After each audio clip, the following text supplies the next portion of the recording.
Hello dear student, welcome back to my YouTube channel. तो dear student, आज की इस वीडियो में हम सभी लोग क्लास 12th के इंपॉर्टेंट लेसन और उनके कौन कौन से इंपॉर्टेंट टॉपिक हैं यानी कि सिलेबस के बारे में पढ़ने वाले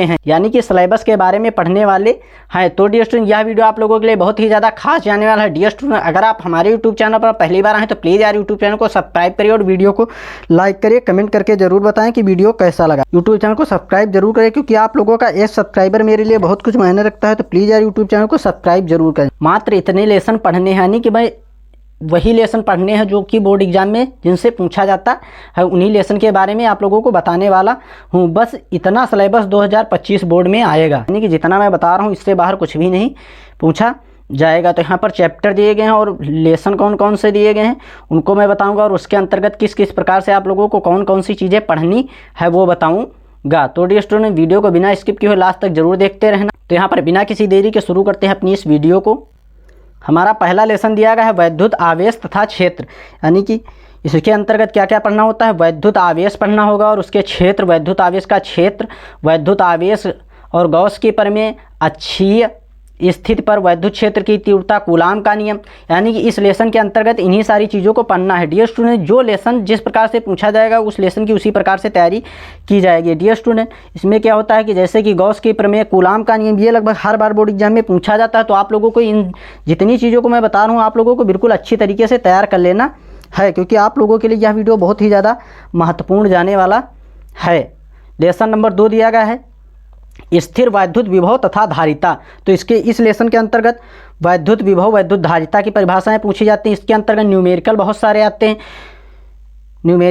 और थ्योरी बहुत ज़्यादा पूछी जाती है। तो आप लोगों को इसके अंतर्गत जो जो चीज़ें दी गई हैं इस लेसन के अंतर्गत सारी चीज़ों को बिल्कुल अच्छी तरीके से तैयारी करना है। और हमारा तीसरा लेसन दिया गया है विद्युत धारा। इस लेसन के अंतर्गत विद्युत धारा आपको पता होनी चाहिए, अपवाह वेग, अनुगमन वेग, अपवाह तथा अनुगमन वेग में संबंध, इन सारी चीज़ों को बिल्कुल आप लोगों को अच्छी तरीके से तैयार करना है, क्योंकि ये सारी चीज़ें बहुत बार बोर्ड एग्जाम में पूछी जा चुकी हैं। तो उन्हीं चीज़ों को मैं, जो इंपॉर्टेंट टॉपिक्स हैं, जो मेन हाइडिंगे हैं, उन्हीं चीज़ों को मैं बता रहा हूँ। तो आप लोगों को बिल्कुल अच्छी तरीके से तैयार कर लेना है। इसके बाद लेसन नंबर 4 गतिमान आवेश तथा चुंबकत्व।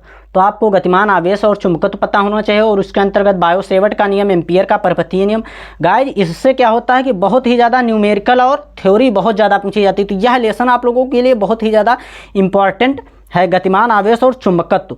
ये बिल्कुल आप लोगों को अच्छी तरीके से हर एक लेसन के बारे में पता होना चाहिए कि किससे कितने नंबर का पूछा जाता है। तो आप लोगों के लिए मैं ये भी वीडियो बना दूंगा कि किस लेसन से कितने नंबर के प्रश्न आते हैं, कितने नंबर का क्वेश्चन पूछा जाता है। इसके बाद लेसन नंबर 5, इसके अंतर्गत चुंबकत्व एवं द्रव। लेसन नंबर 5 हमारा क्या दिया गया है, चुंबकत्व एवं द्रव। और इसके अंतर्गत कौन कौन से क्वेश्चन पूछे जा सकते हैं, दिक्पात कोण, नति कोण, नमन कोण, चुंबकशीलता। क्या होता है, चुंबकशीलता। यही सारी चीज़ें पूछी जाती हैं। तो आप लोगों को हर एक लेसन के बारे में बिल्कुल विस्तार से पता होना चाहिए। लेसन नंबर 6 दिया गया वैद्युत चुंबकीय प्रेरण।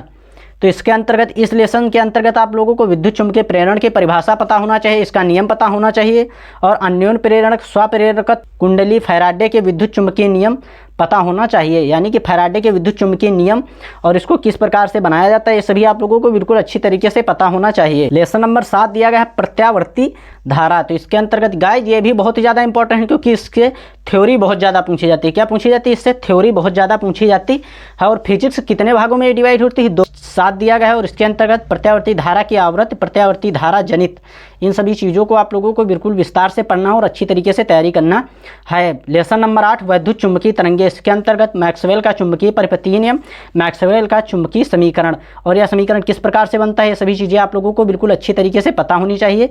और वैद्युत चुंबकीय तरंगे क्या होती हैं ये भी पता होना चाहिए। अब यहाँ पर क्या होता है कि 1 से लेकर के 8 तक, 1 से लेकर 8 तक क्या हो गई हमारी ये फिजिक्स, फर्स्ट फिजिक्स हो गए। और इसके बाद 1 से लेकर 8 तक फर्स्ट फिजिक्स हो गई। इसके बाद 9 से लेकर 14 तक सेकंड फिजिक्स होती है।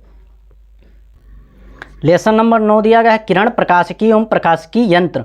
तो इसके अंतर्गत क्या क्या पूछा जाता है, लेंस, क्रांतिक कोण, प्रिज्म, वर्ण विक्षेपण की क्षमता, लेंस मेकर, इन सभी चीज़ों के बारे में पूछा जाता है। और लेसन नंबर 10 दिया गया है तरंग प्रकाश की। तरंग प्रकाश की गाइस ये बहुत ही ज़्यादा इंपॉर्टेंट, इसमें तरंग प्रकाश की परिभाषा आपको पता होनी चाहिए, व्यतिकरण पता होना चाहिए, विवर्तन पता होना चाहिए, अपवर्तन, परावर्तन। इससे क्या होता है, इससे थ्योरी और न्यूमेरिकल बहुत ही ज़्यादा बार पूछे जाते हैं, न्यूमेरिकल इससे बहुत आते हैं, तो आप लोगों को बिल्कुल अच्छी तरीके से पता होना चाहिए हर एक लेसन के बारे में, कौन सा लेसन किस प्रकार से और कितने नंबर का पूछा जाता है, ये आप लोगों को तो बिल्कुल सटीक पता होना चाहिए। और इसके बाद लेसन नंबर 11 हमारा दिया गया है विकिरण तथा द्रव्य की द्वैत प्रकृति। इसके अंतर्गत दिलही आवृत्ति, दिलही तरंगदैर्घ्य पूछा जाता है, ये इंपॉर्टेंट टॉपिक हैं। और इसके बाद लेसन नंबर हमारा 12 दिया गया है परमाणु, यानी कि इसके अंतर्गत क्या होता है, बोरान, कार्बन, हाइड्रोजन, इन सभी चीज़ों का परमाणु भार आपको पता होना चाहिए। आधुनिक आवर्त सारणी आप लोगों को बिल्कुल अच्छी तरीके से पता होना चाहिए ये सभी। और इसके अंतर्गत रदरफोर्ड का परमाणु मॉडल, संभारिक, ये सभी चीज़ें पता होना चाहिए। और लेसन नंबर हमारा दिया गया है 13 नाभिकीय संलयन, नाभिकीय विखंडन, इसके अंतर्गत पूछा जाता है। और इसके बाद लेसन नंबर 14 यानी कि अर्धचालक इलेक्ट्रॉनिकी युक्तियाँ, इसके अंतर्गत चालक, अर्धचालक, चालक, अचालक, इन सभी चीज़ों की परिभाषा आप लोगों को बिल्कुल अच्छी तरीके से पता होनी चाहिए। क्योंकि क्या होता है कि अगर आपको यही नहीं पता है कि कौन से लेसन से किस प्रकार से क्या पूछा जाता है, तो आप बोर्ड एग्जाम में कैसे क्या लिखेंगे। तो डियर स्टूडेंट, यहाँ पर सेकंड फिजिक्स खत्म होती है हमारी। फर्स्ट फिजिक्स कितने 1 से लेकर 8 तक और 9 से लेकर 14 तक हमारी सेकंड फिजिक्स होती है। डियर स्टूडेंट, उम्मीद करता हूं कि वीडियो पसंद आई होगी। डियर स्टूडेंट, अगर आपने अभी तक हमारे यूट्यूब चैनल को सब्सक्राइब नहीं किया तो प्लीज़ यार यूट्यूब चैनल को सब्सक्राइब करिए, वीडियो को लाइक करिए एंड कमेंट करके ज़रूर बताइए कि वीडियो कैसा लगा। इसी तरह का वीडियो लेकर मिलते हैं अगली बार, तब तक के लिए गुड बाय।